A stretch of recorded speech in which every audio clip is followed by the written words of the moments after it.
বিকেল থেকেই বেশ ভালো বৃষ্টি হচ্ছে, কিন্তু আজকে রবিবার। আজকে আমাদের দুজনে যাওয়ার কথা ঠাকুর মশাইয়ের বাড়িতে। ছাতা মাথায় দিয়ে প্রথমে আমি চলে যাই কিশোরীর বাড়িতে। কিশোরীও আমার ডাকে বেরিয়ে পড়ে ছাতা মাথায় দিয়ে।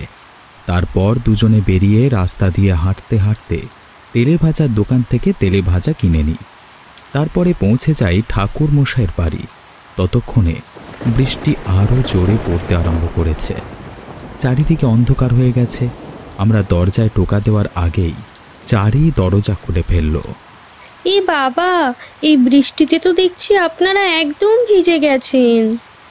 বাইরে যে পরিমাণ বৃষ্টি হচ্ছে তাতে সবকিছু ভিজে যাওয়াটাই স্বাভাবিক মা।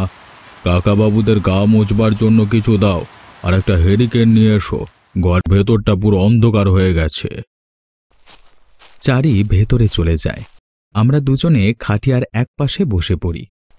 কিছুক্ষণ পর চারি একটা হেরিকেন নিয়ে আসে। হেরিকেনটা খাটিয়ার মাঝখানে রেখে ঠাকুরমশাই তার জ্যোতি বাড়িয়ে দেয়। তারপর চারি আমাদের হাতে একটা করে গামছা ধরিয়ে দেয়, আর এক বাটি আমতেল মাখানো মুড়ি, শালপাতায় মোড়া আলুর চপ এনে রাখে আমাদের সামনে। কাকাবাবু, এই নিন আপনাদের জন্য, তাড়াতাড়ি খেয়ে নিন। আমি যাই, আপনাদের জন্য গরম গরম চা বসাই। এই বৃষ্টি রাতে গরম গরম চা, তেলে ভাজা মুড়ি খুব ভালো লাগবে আপনাদের। ততক্ষণে কিশোরী ব্যস্ত হয়ে উঠেছে। কিশোরী বলে, ঠাকুরমশাই, এরকম একটা আবহাওয়ায় বেশ ভালো দেখে গল্প বলুন তো, বেশ জমবে। একটু আধ্যাত্মিক এবং ভয় মিশ্রিত। গল্প নয়, সত্যি ঘটনা। তবে আজকে আমার সত্যি এই আবহাওয়াটা একটা ঘটনার কথা মনে করিয়ে দিচ্ছে। পুজোর সময়ের ঘটনা। তবে শোনো এ ঘটনা। আমি যে সময়ের কথা তোমাদেরকে বলবো সেটা ছিল আজ থেকে প্রায় 20 বছর আগের একটি ঘটনা। তখন আমার বয়স অনেক কম। ঘুরে ঘুরে এই সাধু সঙ্গ করাই ছিল আমার কাজ।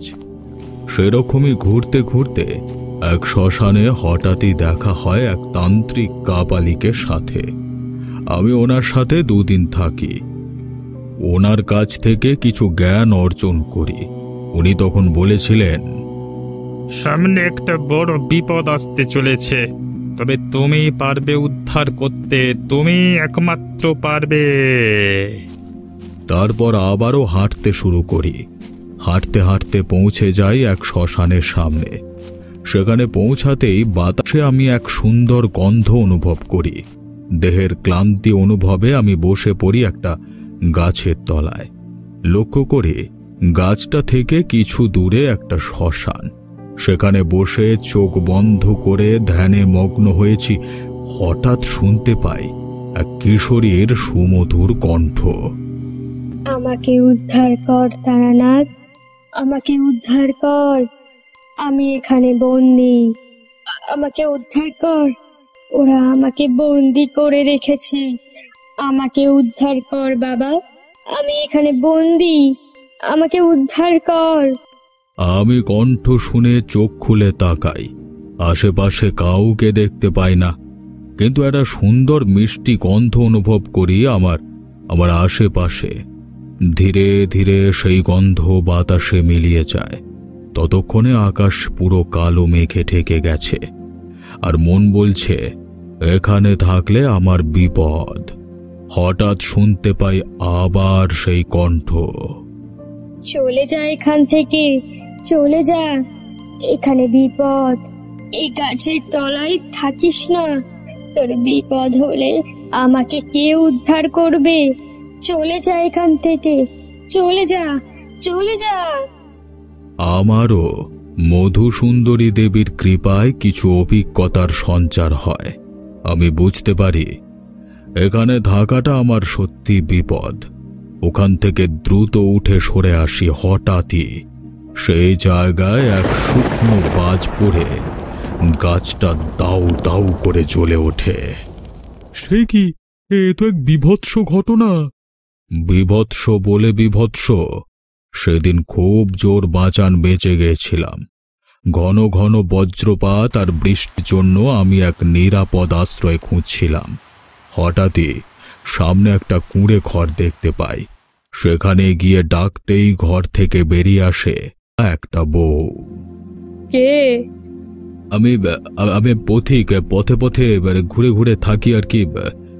কিন্তু আপনাকে দেখে তো সাধক মনে হচ্ছে।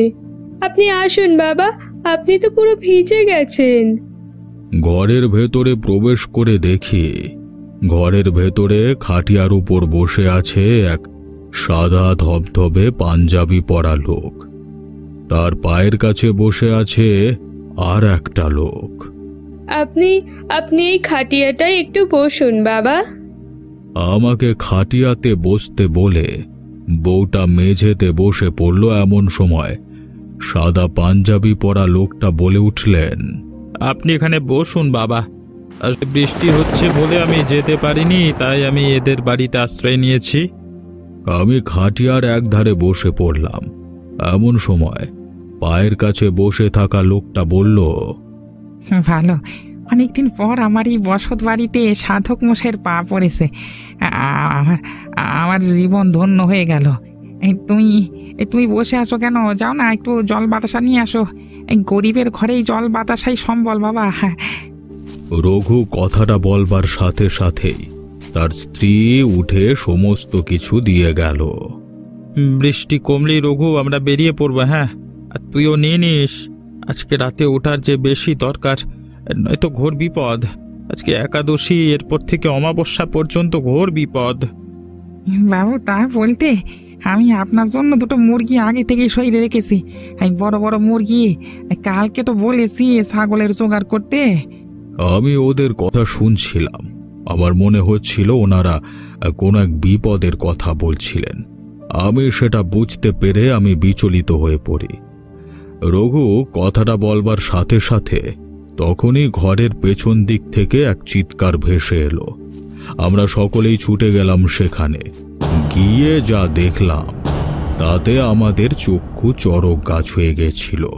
আমি দেখতে পেলাম সেই মহিলা অর্থাৎ স্ত্রীলোকটি অজ্ঞান হয়ে মেঝেতে পড়ে আছে।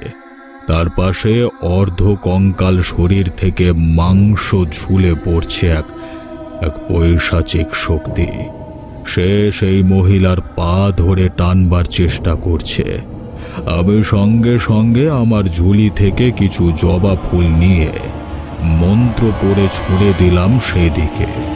সঙ্গে সঙ্গেই বিকট চিৎকার করে অদৃশ্য হয়ে গেল সেই মূর্তি। চোখের নিমেষে এই ঘটনা ঘটতে দেখে সকলেই অবাক হয়ে গেছিল। আস্তে আস্তে মহিলার জ্ঞান ফিরল। ফিরতেই ভয় পেয়ে হাউমাউ করে কাঁদতে কাঁদতে বলল, আসলে আসলে আমি রান্না করছিলাম। রান্না করার জন্য বাইরে থেকে শুকনো জ্বালানি আনতে গেছি। তখন তখন আমি দেখি আমার সামনে সেই পৈশাচিক শরীর। কি বিভৎস তার চেহারা, উল্টানো পা। আমি ভীষণ ভয় পেয়ে যাই দেখে, অজ্ঞান হয়ে পড়ি। আমি বুঝতে পারি আজই আমার শেষ দিন। কিন্তু আমাকে কে বাঁচালো? কে বাঁচালো আমাকে? আপনি আপনি না থাকলে বাবা মশাই, এই শয়তান আমাকে জ্যান্ত চিবিয়ে খেত, যেভাবে এখন। এই বাবা ঠাকুর তোমাকে বাইসেছে। জয় বাবা, জয়। আপনি কে? আপনার ব্যাপারে জানতে চাই আমি। আপনি একমাত্র পারেন আমাদের গ্রামকে বিপদ থেকে রক্ষা করতে। আমাদের রক্ষা করুন, রক্ষা করুন। আপনি আমার সঙ্গে আমার বাড়ি চলুন দয়া করে। আমি ওনাদের শান্ত করি। আমি বলি, তার আগে জানতে হবে যে কি হয়েছে এখানে, নয়তো আমি তো কিছুই করতে পারবো না। কয়েকদিন থেকেই আমাদের গ্রামে গবাদি পশুর ছিঁড়ে খাওয়া শরীর উদ্ধার হয়েছে। হচ্ছে আর কি। কুকুর বিড়াল কেউ বাদ যাচ্ছে না। আমরা অনেক তান্ত্রিককে ডেকে এনেছিলাম, কিন্তু তান্ত্রিকের শক্তি বারবার ব্যর্থ হচ্ছে। ভয়ে আর কেউ আসতে চায় না। এতদিন ধরে পশু পাখির ওপরে হামলা হতো, কিন্তু আর চোখের সামনে যা দেখলাম সেটা তো বিশ্বাস হচ্ছে না। এখন তো দেখছি মানুষের ওপরে হামলা হচ্ছে। গ্রামের বেশিরভাগ গবাদি পশু মৃত। এবার যদি ওই শক্তি মানুষের উপরে হামলা করে, তাহলে তো সর্বনাশ হবে বাবা। বাবা ঠাকুর বাঁচাও, বাবা ঠাকুর বাঁচাও। এমন সময় দূর থেকে একটা চিৎকার শুনে আমরা সকলে ঘর থেকে বেরিয়ে দৌড়ে গেলাম। সেখানে গিয়ে যা দৃশ্য দেখলাম তাতে আমরা সকলেই ভয় পেয়ে গেলাম। রাস্তার ধারে পড়ে আছে একটা মানুষ, তার পাশে বসে আছে সেই অশরীরী। সে মানুষটাকে কামড়ে ছিঁড়ে ছিঁড়ে খাচ্ছে। আমাকে দেখেই সেই অশরীরী মানুষটার মৃতদেহ টানতে টানতে অদৃশ্য হয়ে গেল। শুরু হয়ে গেছে, ওই পৈশাচিক শক্তির আক্রমণ শুরু হয়ে গেছে। গ্রামের একজন মারা গেল, এবার কি হবে? জমিদার মশাই, বিপদ থেকে আমাদের রক্ষা করুন। চোখের সামনে এই অদ্ভুত দৃশ্য এর আগে কখনো দেখিনি। আমিও প্রথমটা ভয় পেয়ে গেছিলাম। তারপরে আমি রঘু আর জমিদার বাবুর সাথে জমিদার বাবুর বাড়িতে আসি। জমিদার বাবুর বাড়ি অনেক দিনের পুরনো। বাড়ির সামনে একটা ছোট্ট মন্দির, ঘট রাখা মূর্তি নেই। এটা আমাদের বংশ পরম্পরায় পূজিত শ্বেতকালীর মন্দির। মূর্তি চুরি হয়েছে আজ থেকে মাস 2 আগে। তখন থেকে এভাবে ঘট পুজো হয়। আমরা অনেক চেষ্টা করেছি মূর্তি উদ্ধার করবার, কিন্তু কিছুই পাইনি। আসুন আসুন, ভেতরে আসুন। রঘু, সাধক মশাইয়ের জন্য ভোজের আয়োজন করো। যাও যাও যাও, তাড়াতাড়ি যাও, তাড়াতাড়ি যাও। আমি আর জমিদার বাবু বারান্দায় বসে কথা বলছিলাম। এমন সময় একজন হন্তদন্ত হয়ে ছুটে আসছিল, কিন্তু আমাকে দেখেই থমকে দাঁড়িয়ে পড়ে। আমি স্পষ্ট দেখতে পেলাম ওনার শরীর থেকে একটা কালো ছায়া দ্রুত বেরিয়ে বাতাসে মিশে যায়, আর উনি জমিদার বাবুর বাড়ির সামনে অজ্ঞান হয়ে লুটিয়ে পড়েন। খোকা, খোকা, কি হলো তোর? রে খোকা, তুই এত রাতে কোথায় ছিলিস? কি? ঘরের ভেতরে শুয়েছিল জমিদার বাবুর খোকা অজয়। বছর 30-এর যুবক, বিয়ে করেনি। আমি তার মধ্যে যেন তান্ত্রিক হওয়ার পূর্ণ বাসনা দেখতে পেলাম। কি হলো বলুন তো? আমার ছেলেটা এভাবে অজ্ঞান হয়ে পড়ে গেল। সারাদিন কোথায় কোথায় থাকে কি জানি বাবা। জ্ঞান ফিরে এলো ঠিকই, কিন্তু শরীর ছিল তার ভীষণ দুর্বল। আমি জমিদার বাবুর অতিথিশালার একটা ঘরে আশ্রয় নিয়েছিলাম। খাটে বসে চোখ বন্ধ করে আমি আমার শক্তি, আমার শেখার সমস্ত কিছু মনে করছিলাম। হঠাৎ জল খাবো বলে খাটের নিচে নামতেই পায়ে আঘাত পাই আর পড়ে যাই মেঝেতে। মেঝেতে পড়ে যাওয়ার সাথে সাথেই হঠাৎই যেন শুনতে পেলাম ঘণ্টার ধ্বনি, তার সাথে মন্ত্র পড়ার শব্দ। ভালো করে কান পাততে বুঝতে পারলাম মেঝের তলা থেকে সেই শব্দ ভেসে আসছে, তবে অতি ক্ষীণ। কি আশ্চর্য! মাটির তলায় কি কোনো ঘর আছে যেখানে পুজো হচ্ছে? কিছু বোঝবার আগে আমি আবারও পেলাম সেই মিষ্টি সুবাস, তার সঙ্গে সেই নারীর কণ্ঠ। আমাকে রক্ষা কর, আমাকে রক্ষা কর। আমি আর এই যন্ত্রণা সহ্য করতে পারছি না। এই আর্তনাদ, এই যন্ত্রণা আমি আর সহ্য করতে পারছি না। আয়, আমার সাথে আয়, আয়। চোখ খোলবার সাথে সাথেই এক আলোক বিন্দু দেখতে পাই। সে আলোক বিন্দু আমাকে পথ দেখাচ্ছে। আমি সেই আলোক বিন্দুর সাথে যখন পিছু পিছু যাই, তখন জমিদার বাড়ির পেছন দিকে একটা গাছের কাছে এসে উপস্থিত হই। গাছের কাছে পৌঁছে ভালো করে চারিদিক ঘুরে দেখি, কিন্তু কিছুই খুঁজে পাই না। হঠাৎ আমি গাছের নিচে বসি, আর সঙ্গে সঙ্গে গাছের নিচে মাটি সরে গিয়ে একটা পথ তৈরি হয়ে যায়, আর নিজেকে সামলাতে না পেরে আমি গড়িয়ে পড়ি নিচে। গোপন পথ, গুপ্ত কোনো কক্ষ, তাই তো? আমার তো মনে হয় সবকিছুর পেছনেই ছিল জমিদার বাবু ছেলে। না না, তোমরা শোনো মন দিয়ে। আমি অনেক আঘাত পাই, সঙ্গে সঙ্গে নিজেকে আবিষ্কার করি একটা অন্ধকার কক্ষে, আর দূর থেকে ভেসে আসছে ঘণ্টার ধ্বনি। ধীরে ধীরে এগিয়ে যাই আমি সেই দিকে। এগোতে এগোতে লক্ষ্য করি একটা ছোট্ট ঘর। ঘরের ভেতরে মোমবাতির আলো, সামনে রাখা সাদা কালী মূর্তি, শ্বেত কালীর মূর্তি। সাদা রঙের কালী মূর্তি হয়? অবশ্যই হয়। এর গল্প তোমাদের একদিন পরে শোনাবো। তারপরে শোনো, সেখানেই ঘরের এক কোণে আমি একজনকে বসে থাকতে দেখি। সে সামনে একটা হোমযজ্ঞ করবার প্রস্তুতি নিচ্ছে। আমি ধীরে ধীরে সেদিকে এগিয়ে যাই। আমার উপস্থিতি বুঝতে পেরেই সঙ্গে সঙ্গে উঠেছে আমার মাথায় জোরে এক আঘাত করে, কিন্তু আমি তার মুখ দেখে প্রচণ্ড রকমের অবাক হই। তারপর আমার জ্ঞান ফেরে তখন আমি দেখি সেই ঘরের একটা থামের সাথে আমি বাঁধা আছি। আমার সামনে দুটো ছোট বাচ্চা ছেলে বসে আছে। তারা অনবরত কাঁদছে, আর আমার সামনে দাঁড়িয়ে আছে রঘু আর জমিদার বাবু। জমিদার বাবুর পরনের পোশাক গেরুয়া। কথা মতো এক সাধকের প্রাণ চাই, আমার উদ্দেশ্য সফল হয়েছে। ভেবেছিলাম বন্দি করে আনতে হবে, কিন্তু না, নিজে থেকেই চলে এসেছে। আজকে এই শিশু দুটোর সাথে এক সাধকের বলি দিতে পারলেই আমি হয়ে যাব অসীম শক্তির অধিকারী। জয় মা, জয় মা। এমন সময় আমি দেখি ঘরের আশেপাশে একটা কালো বলয়। সেটা আস্তে আস্তে এক ভয়ঙ্কর পৈশাচিক ছায়া রূপ ধারণ করে, আর এই ছায়া মূর্তি আমি দেখেছিলাম জমিদার বাবুর ছেলের শরীরের পেছনে। প্রভু, আপনার খিদে নিবারণ হয়েছে। বলি দেওয়ার পর এই তিনজনের দেহ আপনি খেতে পারবেন প্রভু। আসলে এই তান্ত্রিক ছিল খুব খারাপ নিম্নমার্গের সাধনা করা এক তান্ত্রিক। তার মৃত্যু হলেও ইচ্ছা শক্তি ছিল প্রবল। সেই ইচ্ছা শক্তি জমিদার বাবু আর রঘুকে প্রভাবিত করেছে।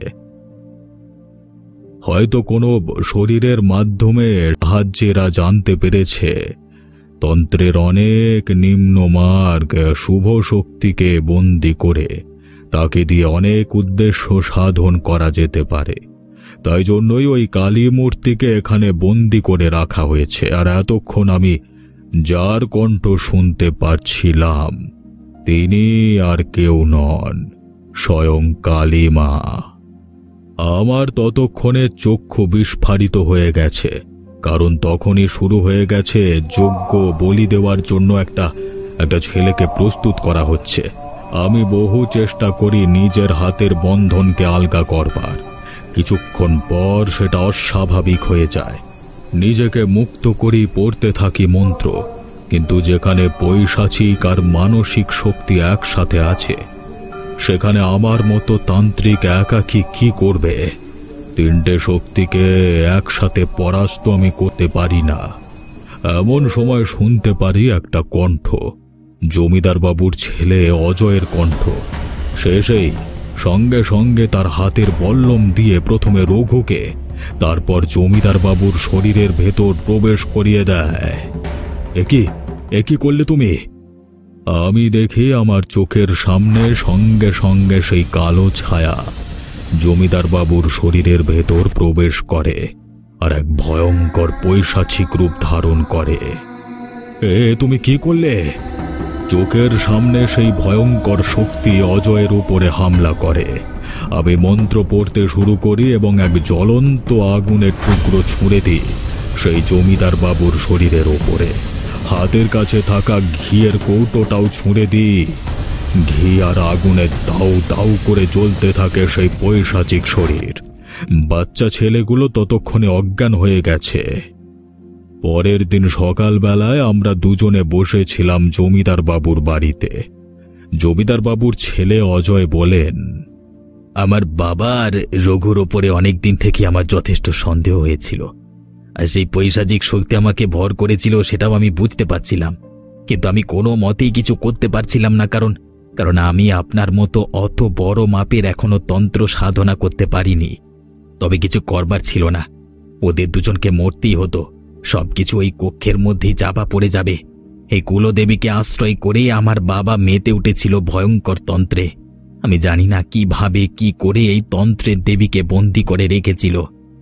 যাক, যার শেষ ভালো তার সব ভালো। অনেক অনেক ধন্যবাদ। কেউ খোঁজেনি রঘু আর জমিদার বাবুকে? সকলেই জানত সেই পৈশাচিক শক্তির কথা। ওদের দুজনের মৃত্যু রহস্যের কথা সেই কক্ষের মধ্যেই চাপা পড়ে যায়, আর সারা জায়গায় রটে যায় পৈশাচিক শক্তির হাতেই ওদের মৃত্যুর কথা। তারপর থেকেই সেই কালী মূর্তি খুব ধুমধাম করে পুজো শুরু হয়। প্রতি বছর কালী পুজোতে ওখানে খুব ভালোভাবে কালী ঠাকুরের পুজো হয়।